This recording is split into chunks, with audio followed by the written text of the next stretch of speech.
جو 10ویں تعلیم تک اسکول ہے اس کو آگے انٹر تک پہنچانا ہے، تاکہ ہمارے بچے دین کے ساتھ ساتھ دنیا کی تعلیم بھی حاصل کر لیں۔ اور انگریزی تعلیم جو ہم دے رہے ہیں اس مدرسے میں، صبح 2 گھنٹہ مکمل دین پڑھاتے ہیں، 2 گھنٹہ روزانہ دین پڑھاتے ہیں، وہ دوسرے استاد ہوتے ہیں جو پڑھا دیتے ہیں، اس کے بعد عصری تعلیم کے اساتذہ اور ماسٹرانیاں آتی ہیں وہ پڑھاتی ہیں۔ بتاؤ صبح جب ہم نے ان کو دین دے دیا، قرآن دے دیا، کلمہ طیبہ دے دیا، ایمان مفصل دے دیا، ایمان مجمل دے دیا، دین دے دیا، انشاءاللہ ثم انشاءاللہ یہ بچے انجینئر بن کر، ڈاکٹر بن کر، سائنسداں بن کر بھی نکلیں گے تو دیندار ہوں گے، نمازی ہوں گے، دین جاننے والے ہوں گے، قرآن و حدیث کو پہچاننے والے ہوں گے، اپنے آقا کی سیرت جاننے والے ہوں گے، اپنے اسلام کے احکام کو جاننے والے ہوں گے۔ اس لیے آپ ان منصوبوں کو پائے تکمیل تک پہنچانے میں آپ اس کی خدمت کیجئے اور کوشش کیجئے، ہمت کیجئے، اللہ تبارک تعالیٰ آپ کی ہمت کو قبول فرمائے۔ آخر میں یہ بچے یہ کہیں گے ہم اتنی محنت کر کے حافظ ہوئے اور ہمارے بارے میں کچھ نہیں کہا، تو میں ان بچوں کو مبارکبادی دیتا ہوں کہ اتنی بڑی دولت تم کو مل گئی ہے کہ اس دولت سے بڑھ کر کوئی دولت نہیں ہے۔ میرے والد صاحب رحمۃ اللہ علیہ بیٹھے، ان کے دوست یہاں بیٹھے ہیں، حافظ عبد الوحید صاحب میرے والد کے دوست ہیں، 94 سال کی عمر ہے، یہاں تشریف فرما ہے۔ میرے والد صاحب رحمۃ اللہ علیہ کہتے تھے قرآن اتنی بڑی دولت ہے، اس کی خوشی میں جتنا خرچ کر دیا جائے کم ہے، اس کی خوشی میں جتنا خرچ کر دیا جائے کم ہے۔ یہ حافظ قرآن، اس کا میدان محشر میں اتنا اعزاز ہے۔ ہمارے دیوبند کے شیخ الحدیث حضرت مفتی سعید صاحب ایک حدیث سناتے تھے کہ میدان محشر میں حافظ قرآن کو بلایا جائے گا اور ساتھ ساتھ اس کے ابا کو بھی بلایا جائے گا۔ بیٹے سے کہا جائے گا پڑھو، بیٹا پڑھتا جائے گا اور باپ کا درجہ بڑھتا چلا جائے گا، ایک آیت پڑھے گا اور باپ جنت میں بڑھتا چلا جائے گا۔ دوستو ہمارے مفتی سعید صاحب فرماتے تھے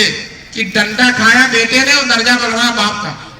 ڈنڈا کھایا بیٹے نے اور درجہ بڑھ رہا باپ کا۔ کیوں؟ باپ نے قربانی دی، انگلش میڈیم میں نہیں بھیجا، سرکاری اسکولوں میں نہیں بھیجا، سعودی عرب کمانے کے لیے نہیں بھیجا، فیکٹری اور کارخانوں میں نوکر نہیں رکھا، سڑکوں اور گلیوں پر آوارہ گھومتے ہوئے نہیں چھوڑا، بلکہ دارالفلاح میں لا کر باپ نے داخل کر دیا۔ آج اس کے پھل پانے کے وقت ہے۔ اس وقت جن کے 6 بیٹے تھے، 7 بیٹے تھے، کافی افسوس ملیں گے، کاش کہ ایک بیٹے کو میں حافظ بنا دیتا، آج میرا بھی درجہ بڑھ جاتا۔ اللہ ہم مسلمانوں کو نیت کرنے کی توفیق نصیب فرمائے کہ ہم اپنے بیٹوں کو، پوتوں کو، نواسیوں کو انشاءاللہ حافظ بنائیں گے اور دیندار بنائیں گے، عربی مدرسوں میں بھیجیں گے اور عربی مدرسوں کی روحانی فضاؤں سے، ایمانی اور نورانی فضاؤں سے اپنے بیٹوں کے سینوں کو منور کریں گے۔ اگر آپ کا بیٹا عربی پڑھ لیا، حافظ ہو گیا، تو مسلمانوں یاد رکھو، ہم نے عالموں اور حافظوں کو دیکھا ہے اپنے ابا اور اماں کو کبھی بھولتے نہیں۔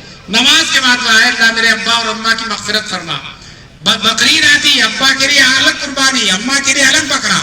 اور جب حج کرنے جاتے ہیں عرفات میں، منی میں، مزدلفہ میں، ہر وقت دعا کرتے ہیں اللہ میرے ابا اور اماں کی مغفرت فرما، ان کے درجات بلند فرما۔ اگر اپنا فائدہ چاہتے ہو، قبر میں روشنی چاہتے ہو، میدان محشر میں سرخروئی چاہتے ہو، تو مسلمانوں طے کرو کہ ہم اپنے بچوں کو عالم اور حافظ بنائیں گے انشاءاللہ۔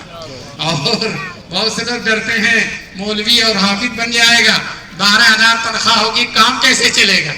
ہم کہتے ہیں اللہ تعالیٰ علماء کو اتنی شاندار زندگی اللہ نے علماء کو نصیب فرمایا ہے، 1.5 لاکھ تنخواہ والے وہ نہیں کھا پاتے جو اللہ تعالیٰ ان مولویوں کو کھلا دیتا ہے، ان علماء کو کھلا دیتا، اور اللہ تبارک تعالیٰ نے ان کو عزت دی۔ ہر آدمی چاہتا میں دعوت کروں، بمبئی آنے والا کھاتے کھاتے پریشان ہو جاتا، اتنے مہمان نواز لوگ ہیں۔ اللہ تبارک تعالیٰ ہم سب کو صحیح حقیقتوں کو سمجھنے کی توفیق نصیب فرمائے، کیونکہ یہاں یہ جلسہ جو ہے 10 ہی بجے تک ہے، اور ہم لوگ ماشاءاللہ 10 بجے کی اجازت ملتی ہے تو 10 ہی بجے ختم کر دیتے ہیں، ورنہ ایک لوگ ہیں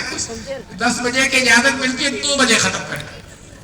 10 بجے کی اجازت ہوتی ہے تو 2 بجے ختم کرتے ہیں۔ ہم وہ لوگ نہیں ہیں، ہم اپنے جو وعدہ قول و قرار ہوتا ہے اس کے پابند ہیں۔ اس لیے میں اپنی بات کو ختم کرتا ہوں اور آخر میں پھر مولانا ذکی صاحب کو